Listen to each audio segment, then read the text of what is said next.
Wait, teka na, pastor. Wait lang. Promise land is the langit. No question, nakakapunta tayo doon. Pero sa paglalakbay natin bilang buhay Kristohanan, huwag po kayong mainit, huwag po kayong mainis, huwag po kayong magalit sa Diyos, huwag po niyong i-question ang Diyos. Why? Habang tayo ay naglalakbay sa buhay Kristohanan, kasama natin ang Diyos. Palakpakan natin. Totoo yan. Kasama natin ang Diyos. Kapag ikaw ay nag-struggle, kasama mo ang Diyos. Kapag ikaw ay nahirapan, kasama mo ang Diyos. For the last time, pwede niyo bang hawakan ang kamay ng iyong katabi ng may diin? Pero hawakan mo yung... Yan. At sabihin mo, mga Ikson, sabihin mo, hawakan mo na nga mahigpit, hawakan mo ng mahigpit. Sabihin mo, kasama natin ang Diyos.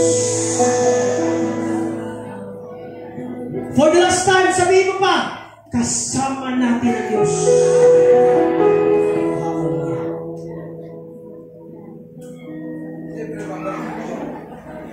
Sa mga feeling parang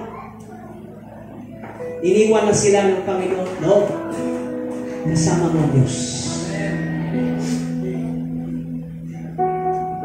Sa mga bata dito na hindi makapag-college, kasama mo ang Diyos. Huwag kang umiyak. After all, tanggalin mo ang lahat. May Diyos ka pa rin na natili. Amen? Kanahin, amen? Amen mo mga iso? Kasama natin ang Diyos. Sa mga may karamdaman, kasama natin ang Diyos. Ano ang na-miss natin? At ng mga Israelites, na-miss nila ang Diyos at ang presensya ng Diyos. Born again, huwag kayong magpabulag sa kawalan. Huwag kayong magpabulag sa kawalan. Huwag kayong magpaapi, hallelujah, sa inyong kawalan.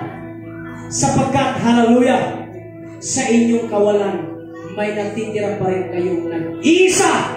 Walang iba kundi ang ating Panginoon. Kasama natin ang Diyos. The Holy Spirit is with us always. Encourage one another. For the last time. Sarap ng panahon. Oh, thank you, Holy Spirit. Tapikin mo nga. Ano na tapikin? For the last time, hawakan mo ng madiin ang kamay ng iyong kasama at sabihin mo ngayon, kasama